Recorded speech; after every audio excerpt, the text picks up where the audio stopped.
గోదావరి పుష్కరాలను దృష్టిలో ఉంచుకుని రాజమహేంద్రవరం నగరంలోని ప్రధాన రహదారులు, ట్రాఫిక్ మలుపులు, భక్తుల రాకపోకలకు కీలకమైన ప్రాంతాలను జిల్లా కలెక్టర్ కీర్తి చేకూరి ఎస్పీ డి నరసింహకిషోర్ శుక్రవారం క్షేత్రస్థాయిలో సమగ్రంగా పరిశీలించారు.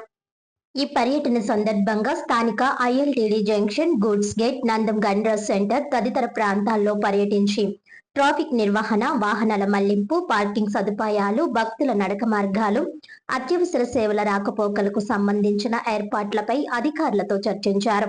ఈ సందర్భంగా పుష్కరాల సమయంలో అమలు చేయనున్న రూట్ మ్యాప్ ను ప్రత్యక్షంగా పరిశీలించి అవసరమైన మార్పులు, మెరుగుదలలపై సూచనలు చేశారు. అలాగే అత్యవసర పరిస్థితుల్లో అంబులెన్స్లు, అగ్నిమాపక వాహనాలు, పోలీస్ వాహనాలు ఎటువంటి ఆటంకం లేకుండా కదిలేందుకు ప్రత్యేక గ్రీన్ కారిడార్లను సిద్ధం చేయాలని కలెక్టర్ సూచించారు.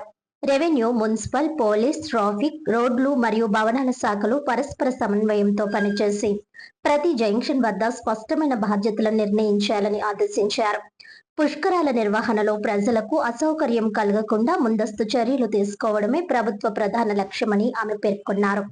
జిల్లా ఎస్పీ డి నరసింహకిషోర్ మాట్లాడుతూ పుష్కరాల సందర్భంగా నగరంలో ట్రాఫిక్ నియంత్రణకు ప్రత్యేక పోలీస్ కార్యాచరణ రూపొందిస్తున్నట్లు తెలిపారు. ప్రధాన కూడళ్ల వద్ద అదనపు ట్రాఫిక్ సిబ్బందిని నియమించి సీసీ కెమెరాల ద్వారా నిరంతర పర్యవేక్షణ చేపడతామని చెప్పారు.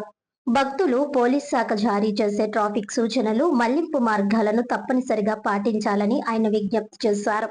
ఈ పరిశీలనలో joint collector Y Megha Swaroop, municipal commissioner Rahul Meena, అదనపు SP Patil Devaraj Manish, traffic DSP Srikanth, Pushkar deputy collector Mahesh, RNB, municipal, revenue, police శాఖల అధికారులు మరియు ఇతర సంబంధిత విభాగాల అధికారులు పాల్గొన్నారు.